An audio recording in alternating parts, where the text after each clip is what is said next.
Hello, David Bradley here, the TV room here. This Commodore 64, this is a good one.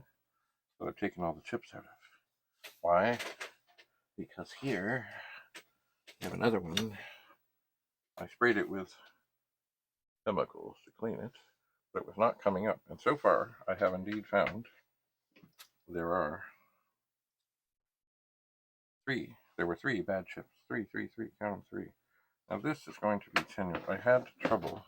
There was a bent pin on the VIC-2 chip. So I want to make sure that when I get this put in, that I don't do that again. Right now, I am not lined up properly at all. It is easy to get a little bit off in these things. It is. Okay, I believe we're okay. Before the cable comes and knocks something down, I am going to, the video chip is in. I'm going to start with another 6526 chip. The far side looks good.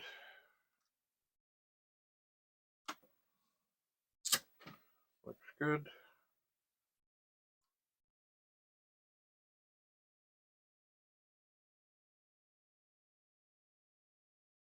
This is the ROM. Okay, I have bent all the pins on one side. That is not what I was hoping for. Not at all. And now things are slipping badly. They are slipping badly. Oh. Come on.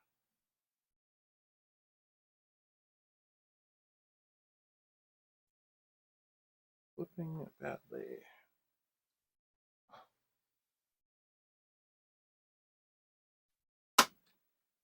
Okay, in. It's funny how some sockets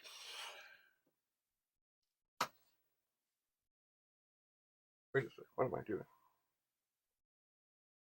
Oh, well, I'm not doing what I had in mind, but I guess I'm going to do it.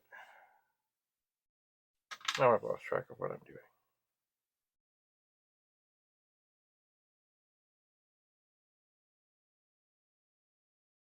Well, I don't know.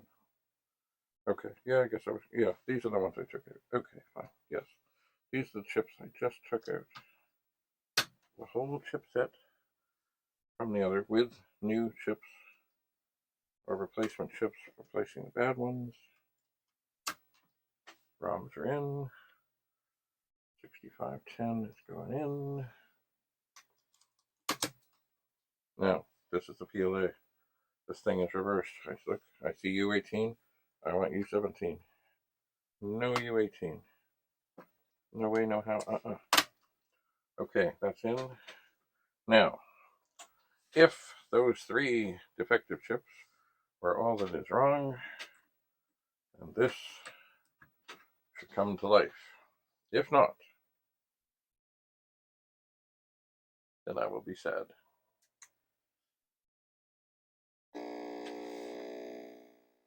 Shazam! Now, it's a little loud,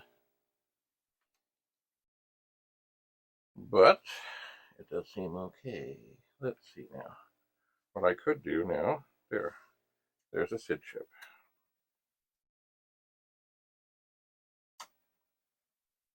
That I know is working.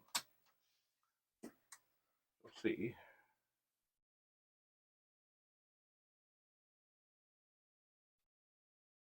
Now that's weird. Why? This is a good SID chip.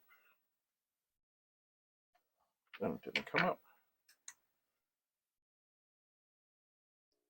And now it comes up.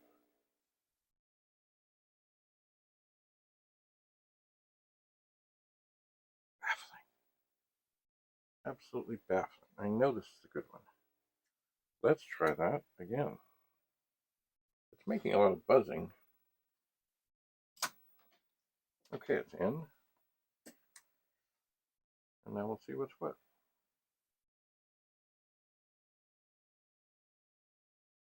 And it's U18. It's absolutely U18.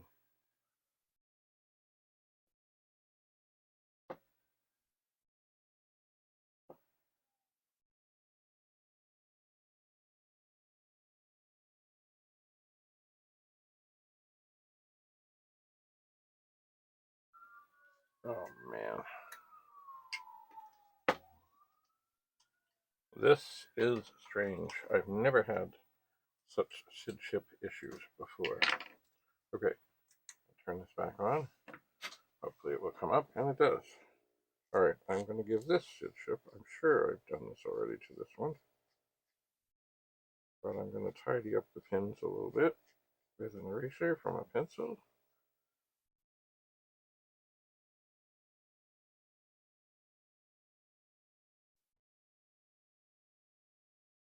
And I already did spray cleaner into all the sockets on this board. I'm more tentative on the inside of the chip pins.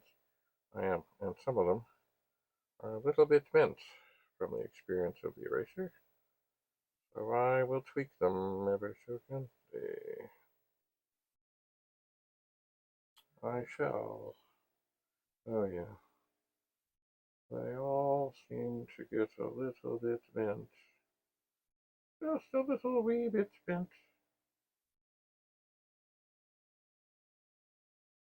Alright, turn this off. Make sure we double check the witness mark, which is up. It's up.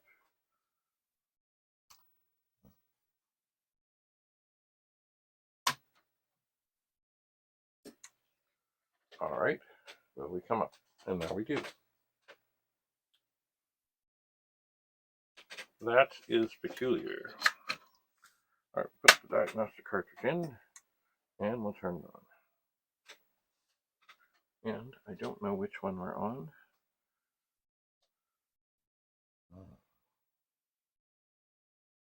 But it is taking a very long time. It may be that the switches are not exactly set. Let's try that again.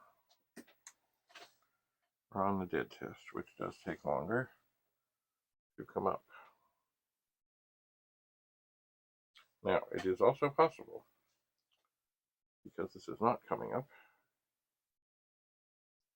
All right, we'll turn it off. We'll switch to the other dead test. It's also possible that there are 6526 troubles here.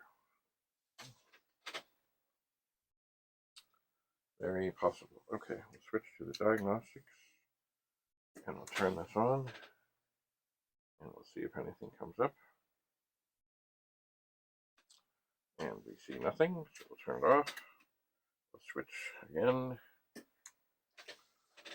and we'll see. See, 6526 chips, they can seem to be fine. But sometimes they're not. Okay, so I'm going to take this 6526 chip out.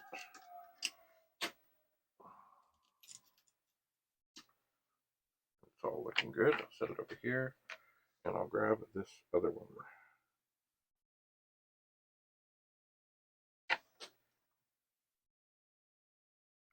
And carefully. Once again, always exciting to have things that don't really want to fit in the sockets. But it's in. Now, does the cartridge come up now?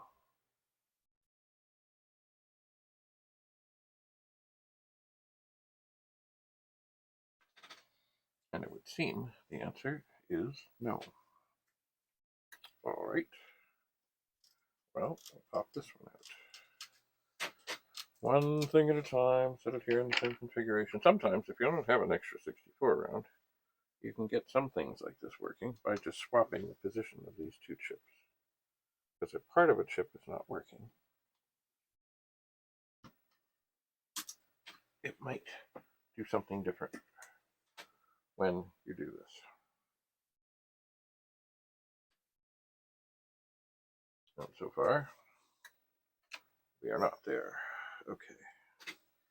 Go to a dead test, and we'll see what's what.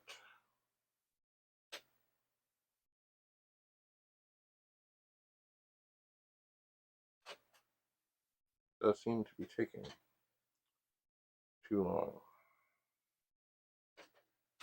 Alright, I'll turn this off. I'll pull the cartridge. Turn this on.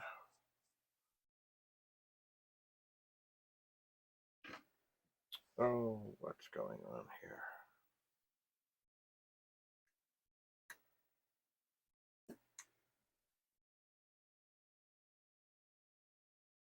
Alright, we're going to take the SID chip out again.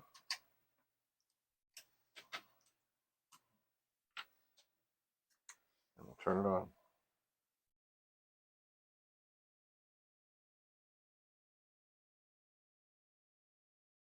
That's strange. Okay, so we'll put the diagnostic cartridge back in, turn it on, and see if it comes up. And it does. Alright, turn it off, do the other dead test.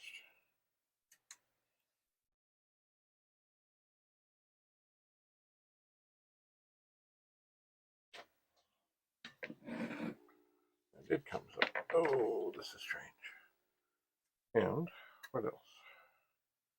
To this, I'm going to take this brush and just brush in here. Turn it on, and it comes up. Alright, so that I notice the socket is in, or the cartridge is in fine. I'm going to take this working SID chip, put it back in.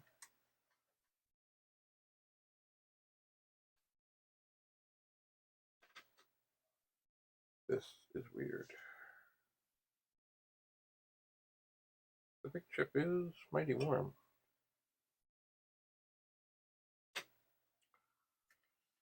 This is mighty strange. Okay, take out the cartridge, turn this on, and it doesn't come up. This is strange. Okay. I'm going to take this out again and turn this on. Up it comes.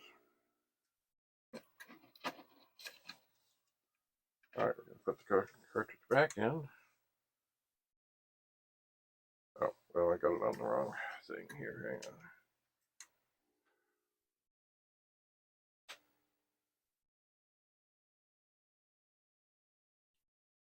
on. This is peculiar. Very peculiar. You know what I think I'm going to do next time we're back here? I'm going to snag a different Commodore 64 power supply. Because while this is okay on the 5-volt side, there's always a possibility, maybe, that something is elevated on the 9-volt side that is causing trouble, because the big chip and the SID chip use those things. Now there's going to be no sound, of course, because there's no SID chip. Alright, we'll try a different power supply. See you again soon, back here in the TV room, where I'm your host. Bye for now.